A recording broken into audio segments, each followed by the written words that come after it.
Hello to all of my students in my various classes. There are 9 different classes that I'm tending right now, and there are a couple of extra classes and people on extensions for whom I will post this video. And I appreciate your patience with me. I appreciate the support you have given me over the course of time. As some of you may know, I am currently traveling. I went to London earlier in the week, and I'm going to tack on something that I made.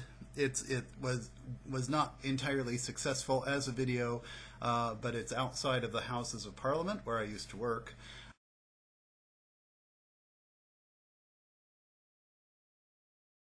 And I also went to Chester, which is where I am now, sitting in the hotel just outside of the rail station. You can sort of see my lovely hotel room here. This is about it.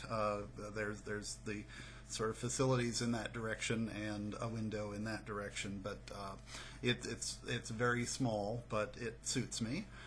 We have gone to Wales, hence the shirt. As you can see, I'm wearing my Welsh shirt, and everyone sort of complimented me as I was going around Wales wearing my Welsh shirt, and asking, are you Welsh? And I thought, no, I'm not really, but I do have a few relatives who are in the distant past. So and I have great affinity for the Celtic peoples. I have more Scottish than Welsh background in terms of my most immediate ancestors. My mother's maiden name was Sutherland. My father's mother's maiden name was Campbell.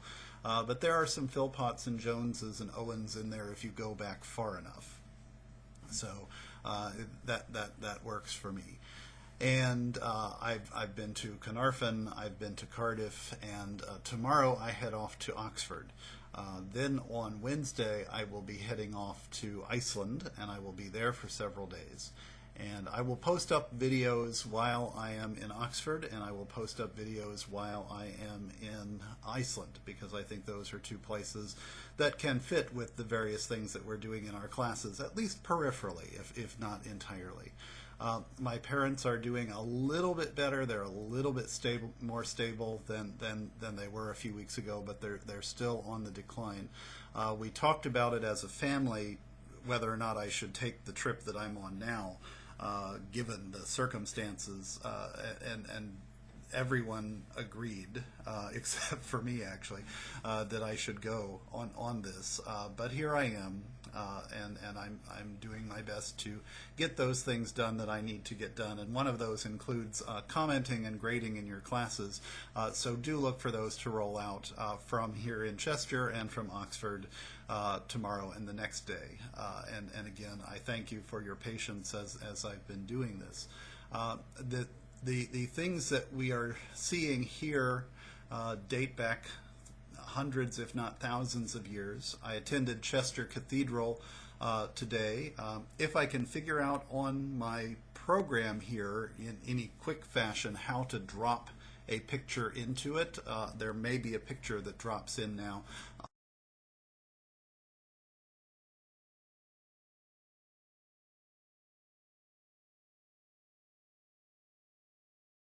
Of the Cathedral of Chester, where I attended the services today. I also attended services while I was in London at Westminster Abbey, as that was my old parish church when I was living in London a few decades ago. When I was working in Parliament, my office was actually in the Abbey Gardens. It was one of the parliamentary outbuildings.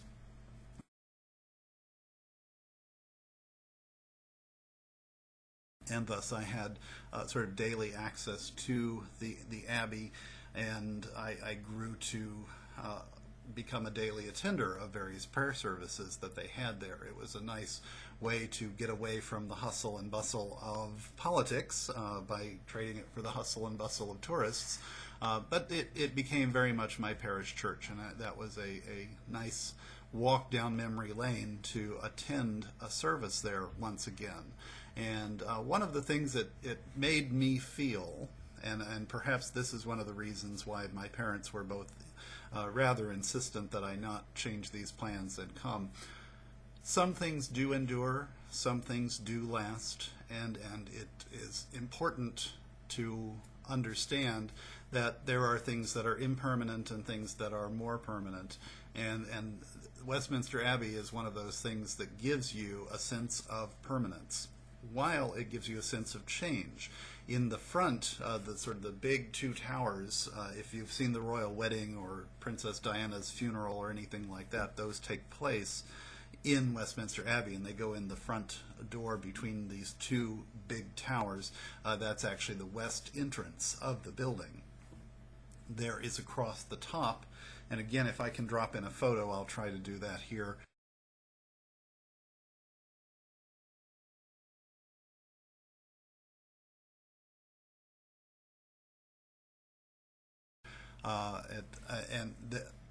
There are about a dozen different 20th century saints, and those saints are martyrs to the cause. They're not all Anglican, and they're not all people who belong to either this church or the church as it's constituted in the greater Anglican community.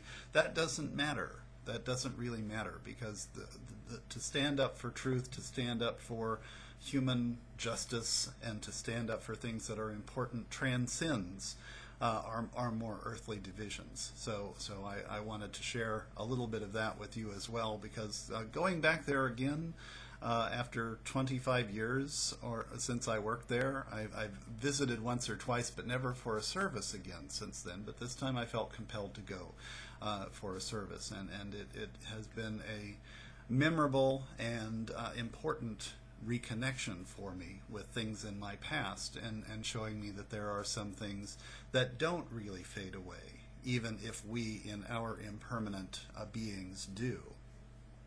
One of the things that's also interesting, of course, is that the British Museum and my old colleges at the University of London are still there, except that one of them has moved, and one of the buildings that used to house my college, Birkbeck College, is now the Fashion Institute of London or something like that. And one has but to look at me to tell that I do not have a degree in fashion, nowhere close. So that was a strange feeling to see this building in which I studied politics and philosophy, which is now a fashion institute. I guess politics and philosophy are no longer fashionable, at least not in that location. Birkbeck College is still there, and of course the London School of Economics, the LSE, is all over the place.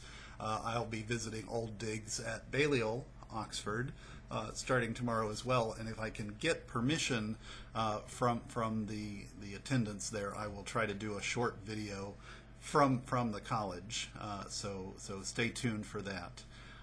Again, stay tuned for comments and grades here on your papers and your forum postings in the next day or two, mostly coming from Oxford, although some of you will get them from Chester. And again, I appreciate the support that you have given. One of the things I've been doing, I tend to be what we can call Anglo-Catholic in my practice. What that means is I have a care for tradition, even if I don't put all of the mystical understandings into the traditions. And one of the things that I have found significant is to go into places and say prayers and light candles.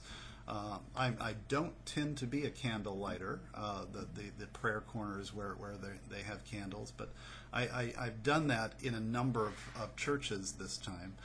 While I was in London, I went to several Wren churches. Sir Christopher Wren rebuilt a lot of churches after the Great Fire in 1666, many of which are off the beaten path. They're not ones that tourists tend to go to because they are typical parish churches, not big cathedrals, and I went in a couple of those and did. And I also went in one called St. Clement Danes, and St. Clement Danes is a church that is the sort of commission church for the RAF, Royal Air Force, and within the confines of that there are medallions and markers all over the floors, all over the ceilings and the walls, and various other things from the different regiments, from the different groups, from the different heroic figures of the time, but also from Allied forces, including American service men and women who have helped out in the United States Air Force over the course of time with the British.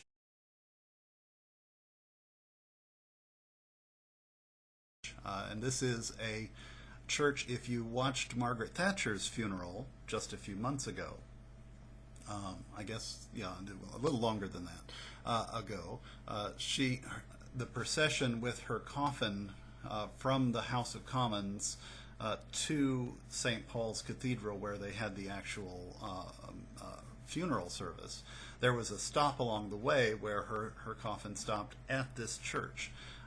So I thought it was significant to go there. And again, if I can figure out how to drop a picture into our video here, I will do that.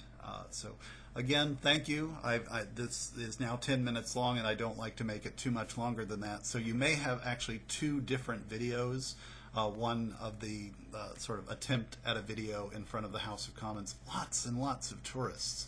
So I had a lot of sort of background competition, and I was trying to do it by myself.